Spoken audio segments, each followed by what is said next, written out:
السلام عليكم ورحمة الله وبركاته.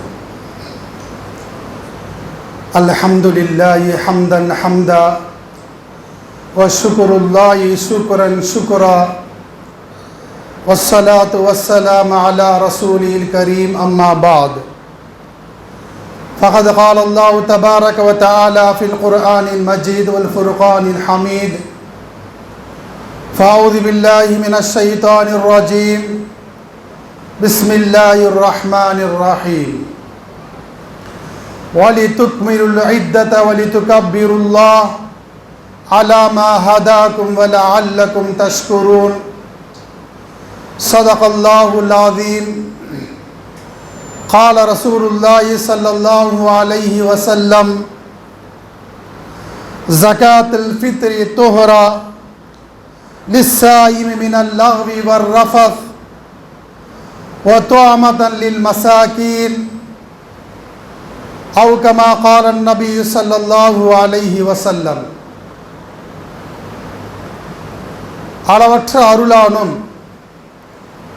நிகரற்ற அன்புடையனுமாகிய எல்லாம் வல்ல அல்லாஹ்வுக்கே அனைத்து புகழும். சலாத்தும் சலாமும் எம்பெருமானார் ஸல்லல்லாஹு அலைஹி வஸல்லம் அவர்கள் மீதும் அவர்களின் குடும்பத்தார் சத்திய சஹாபாக்கள் தாபீன்கள் தபா தாபீன்கள் இமாம்கள் ஷுஹதாக்கள் சாலிஹீன்கள் நல்லடியார்கள் அத்துணை முஸ்லிம்களின் மீதும் குறிப்பாக நம் அனைவரின் மீது உண்டாகட்டுமாக. கண்ணியமிக்க அல்லாஹ்வின் நல்லடியார்களே, அல்லாஹ் ரப்புல் ஆலமீன் திருமறை குர்ஆனிலே பல வசனங்களிலே ஒரு நன்மையான காரியங்கள் முடிந்த பிறகு அல்லாஹ் நமக்கு நேரான வழியை காட்டிய பிறகு லஅல்லக்கும் தஷ்குரூன், அவனுக்கு நன்றி செலுத்த வேண்டும் என்று அல்லாஹ் நமக்கு எடுத்து காட்டுகிறான்.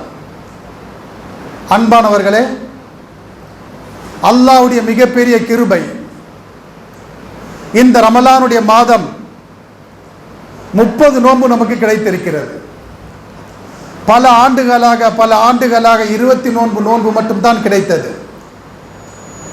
ஆனால் இந்த ஆண்டுடைய மிகப்பெரிய ஒரு பாக்கியம் என்னவென்றால் 30 நோன்பை அல்லாஹ் நமக்கு வழங்கி இருக்கிறார்.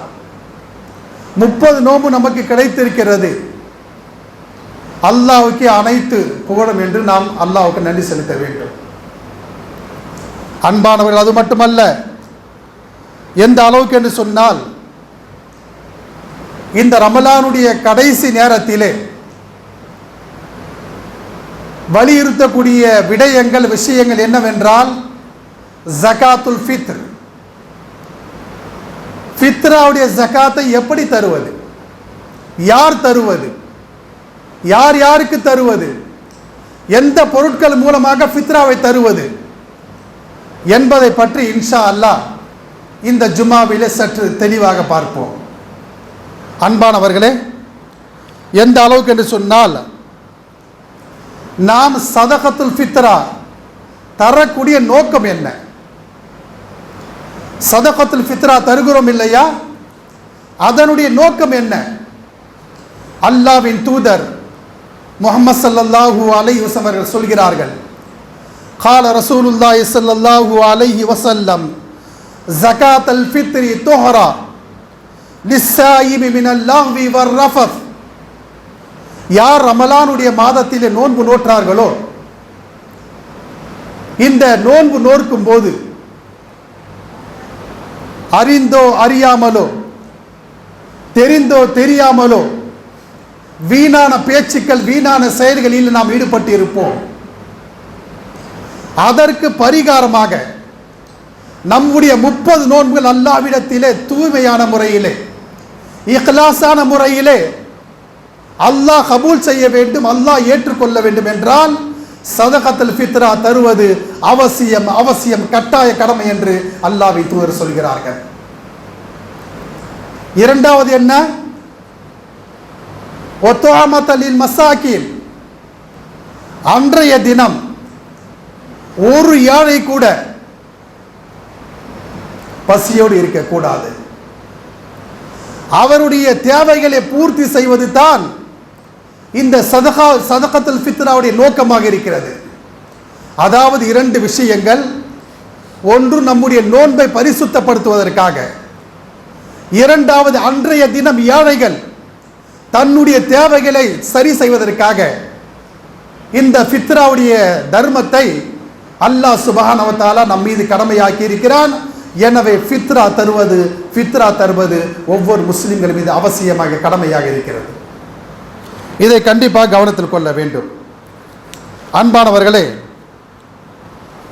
சதகத்துல் ஃபித்ரா தருகிறோம் இல்லையா, அதனுடைய உண்மையான சிறப்பான நேரம் எது தெரியுமா? ஈதுல் ஃபித்ர், நோன்பு பெருநாள் அன்று காலை சுபு தொழுகைக்கு பிறகு, ஈது தொழுவதற்கு முந்தி யார் சதகத்துல் ஃபித்ராவை தந்து விடுவார்களோ அந்த சதகத்துல் ஃபித்ரா தான் அல்லாஹ்விடத்திலே மிக மிக மிக சிறந்தது என்று அல்லாஹ்வின் தூதர் ஸல்லல்லாஹு அலைஹி வஸல்லம் சொல்கிறார்கள். எனவே அன்பானவர்களே, இந்த விஷயத்தை கண்டிப்பாக கவனத்தில் கொள்ளுங்கள்.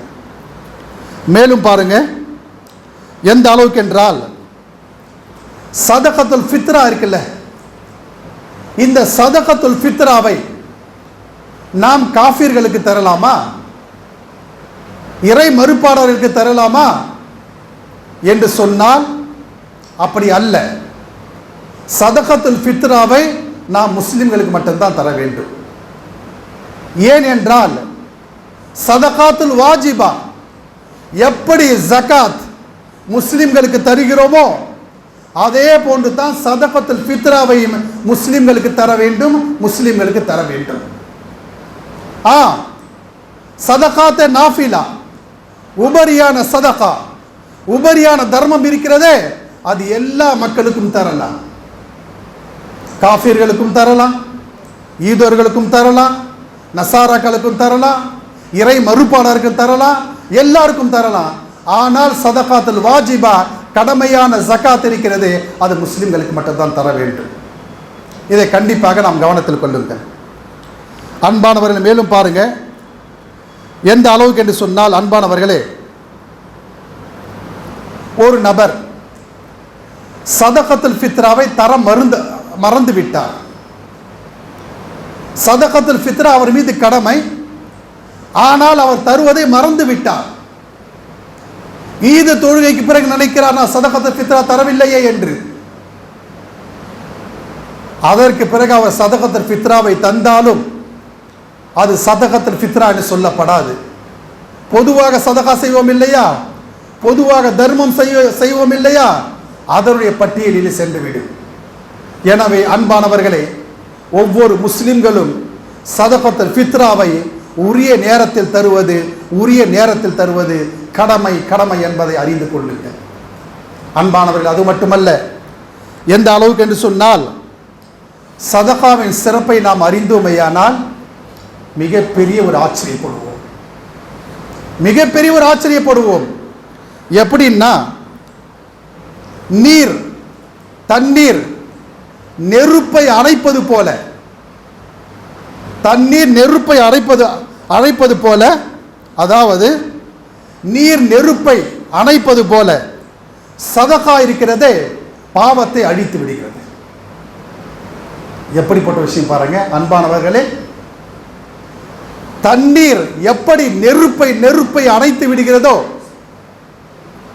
யார் சதகா தர்மம் செய்வார்களோ அவருடைய பாவத்தை அழித்து விடுகிறது என்று அல்லாஹ்வின் தூதர் ஸல்லல்லாஹு அலைஹி வஸல்லம் சொன்னார்கள்.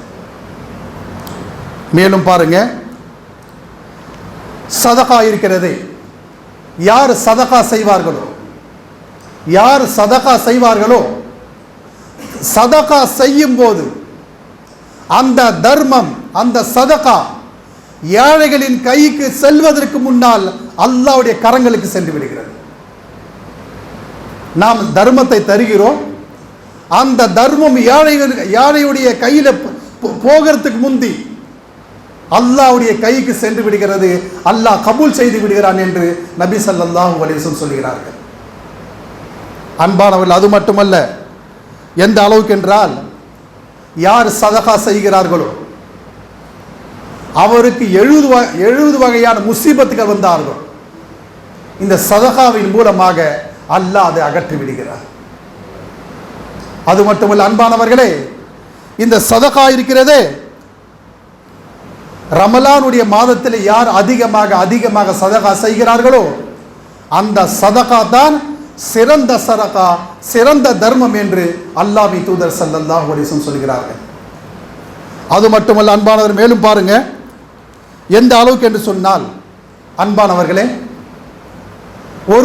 ஒருவர் நோய்வாய்ப்பட்டிருக்கிறார், தீராத நோய், அந்த நோய் தீரவே மாட்டேங்குது. அதே போல ஒரு நபர் பரேஷான், குழப்பத்தில், பதட்டத்தில் இருந்து கொண்டிருக்கிறார். சில நபருக்கு அதிகமான நெருக்கடி இது போன்ற நிலையில் உள்ளவர்கள் அதிகமாக சதகா தர்மம் செய்யுங்கள். அப்படி சதகா செய்தால் உம்முடைய நோய்கள் அகற்றப்படும், முசீபத்துகள் நீக்கப்படும், அல்லாஹ்வுடைய கோபம் தணிக்கப்படும். எந்த அளவுக்குன்னா, அல்லாஹ் நம்முடைய செல்வத்திலே, நம்முடைய பொருளாதாரத்திலே பரக்கத் செய்வான். காரணம் என்ன? சதகாவின் பொருட்டா. சதகாவுக்கு அவ்வளவு வலிமை இருக்கிறது, சதகாவுக்கு அவ்வளவு பவர் இருக்கிறது. அல்லாஹ் உடனே கேட்கிறான், அல்லாஹ் கபூல் செய்கிறான். எனவே அன்பானவர்களே, இந்த விஷயத்தை கண்டிப்பாக நாம் கவனத்தில் கொள்ள வேண்டும். அன்பானவர்கள், மேலும் பாருங்க, எந்த அளவுக்கு என்று சொன்னால் அன்பானவர்களே, சதகத்துல் ஃபித்ரா இருக்குல்ல, அதனுடைய கேட்டகரி இருக்கு, அதனுடைய அளவு என்ன, அதனுடைய கேட்டகரி. இங்க பாருங்க, நம்முடைய இலாகாவிலே, நம்முடைய பகுதியிலே சதகத்துல் ஃபித்ராவை நாம் தருகிறோம்.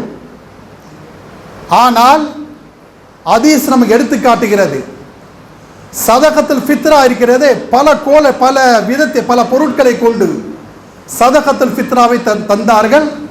அது நமக்கு காட்டியும் இருக்கிறார்கள் அல்லாஹ்வின் தூதர் ஸல்லல்லாஹு அலைஹி வஸல்லம். உதாரணமாக சொல்ல போனால், ஒரு நபர் சதகத்துல் ஃபித்ராவை தருகிறார். எந்த அளவுக்கு வச்சு தரார் தெரியுமா? கிஸ்மிஸ்னா தெரியல, உலர்ந்த திராட்சை.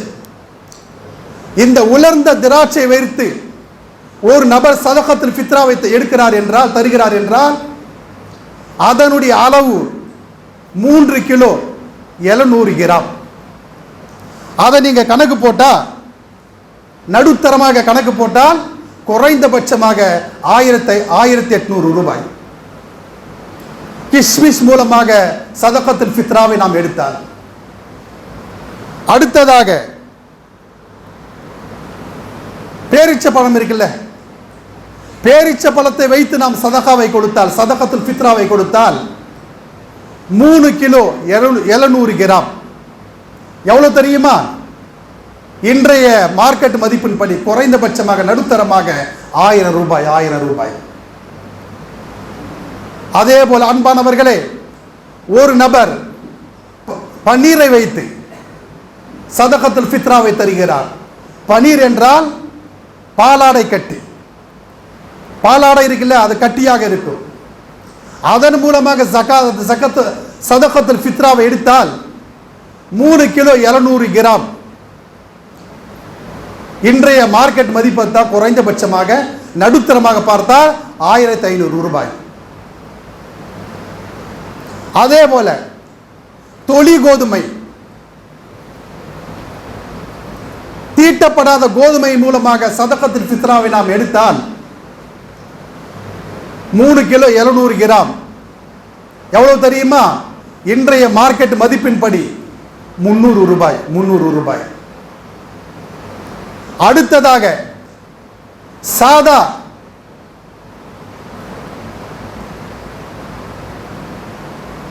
கோதுமை இருக்கிறது, நாம் சாப்பிடக்கூடிய அரிசி இருக்கிறது.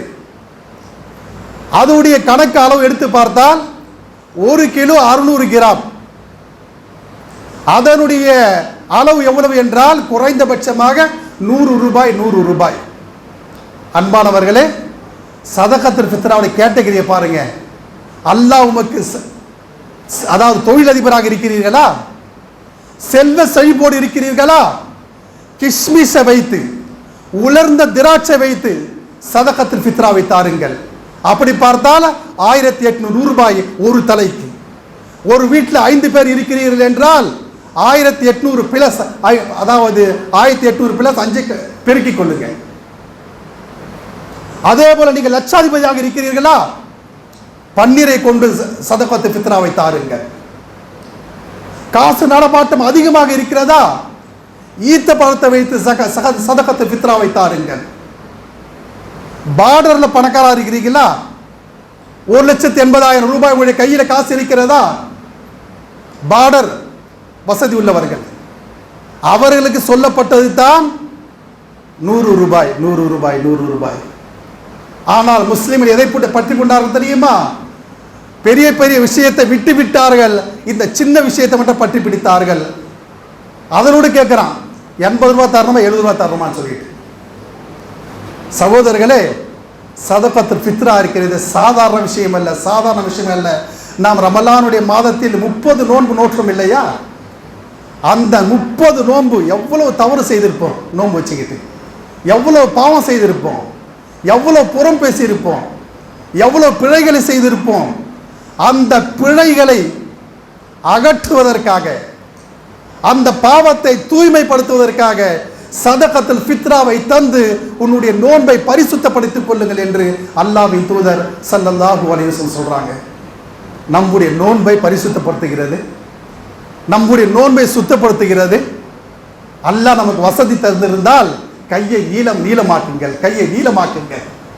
கிஷ்மிஷ் மூலமாக சதகத்துல் ஃபித்ராவை தாருங்கள், பன்னீர் மூலமாக சதகத்துல் ஃபித்ராவை தாருங்கள், ஈத்த பழத்தின் மூலமாக சதகத்துல் ஃபித்ராவை தாருங்கள். கடைசியாக மனுஷன் கிட்ட நடமாட ஒரு அளவு பண நடமாட்டம் இருக்கு இல்லையா, அவருக்கு மட்டும் சொல்லப்பட்டது தான் 80 ரூபாய் 100 ரூபாய் என்று. எனவே அன்பானவர்களே, ஒவ்வொரு முஸ்லீமும் இது கவனத்தில் கொள்ள வேண்டும். இது யாரும் சொல்லியிருக்க மாட்டாங்க, கேள்விப்பட்டிருக்க மாட்டீங்க. ஏன்னா அது புதுசா சொல்ற, புதுசா சொல்ல, இது ஹதீஸ் ஹதீஸ் ஹதீஸ் யாரும் சொல்றதில்லை. சதகாவை கொடுங்க கொடுங்க, எவ்வளவு கொடுக்குறீங்களே சகோதரர்களே, அல்லாஹ்வுக்கு மிக பிடித்தமான விஷயம் தர்மம் செய்வது. நம்முடைய ஆயுளை கூட்ட வேண்டுமா, நம்முடைய ஆயுளை போக்க வேண்டுமா, முசீபத்தை அகற்ற வேண்டுமா, நாம் நிம்மதியாக இருக்க வேண்டுமா, சதகாவை தாருங்கள், சதகாவை தாருங்கள், சதகாவை தாருங்கள் என்று அல்லாஹ்வின் தூதர் ஸல்லல்லாஹு அலைஹி வஸல்லம் சொல்லி இருக்கிறார்கள். எனவே அன்பானவர்களே, கண்டிப்பாக ஒவ்வொரு முஸ்லீமும் இது கவனத்தில் கொள்ளுங்கள். அன்பானவர் மேலும் பாருங்க, எந்த அளவுக்கு என்று சொன்னால், ரமதானுடைய மாதத்திலே எல்லோரும் சந்தோஷமாக இருப்பாங்க இல்லையா? செல்வந்தர் அவரும் சந்தோஷமாக இருப்பார், நடுத்தரமான மக்கள் அவரும் ஆனந்தமாக இருப்பார், ஏழைகள் மிஸ்கீன்கள் வறியவர்கள் அவர்களும் சந்தோஷமாக இருப்பாங்க. காரணம் என்ன தெரியுமா? அல்லாஹ் குர்ஆன்ல சொன்னது போல, வமா ஹலக்குல் ஜின்னா வல் இன்சா இல்லா லியாபுதூன். எந்த நோக்கத்திற்காக அல்லாஹ் நம்மை படைத்தானோ, இபாதத் செய்வதற்காக அல்லாஹ் நம்மை படைத்திருக்கிறான். ரமதானுடைய மாதத்திலே எல்லோரும் இபாதத் செய்கிறோம். அந்த இபாதத்தின் காரணமாக, அந்த இபாதத்தின் பரக்கத்தின் காரணமாக எல்லோரும் சந்தோஷமாக இருக்கிறோமா இல்லையா? வயிறு நிறைய சாப்பிடுகிறோம். மற்ற மாதங்களில் அந்த பாக்கியம் இருக்கிறதா? காரணம் என்ன? இந்த இபாதத் செய்கிறோம். இந்த இபாதத்தை அல்லாஹ் அங்கீகரிக்கிறான், அல்லாஹ் கபூல் செய்கிறான். அதற்காக எல்லோரும் மகிழ்ச்சியாக இருக்கிறோம். எனவே கண்டிப்பாக இதை கவனத்தில் கொள்ள வேண்டும். அன்பானவர்கள் மேலும் பாருங்க, எந்த அளவுக்கு என்று சொன்னால்,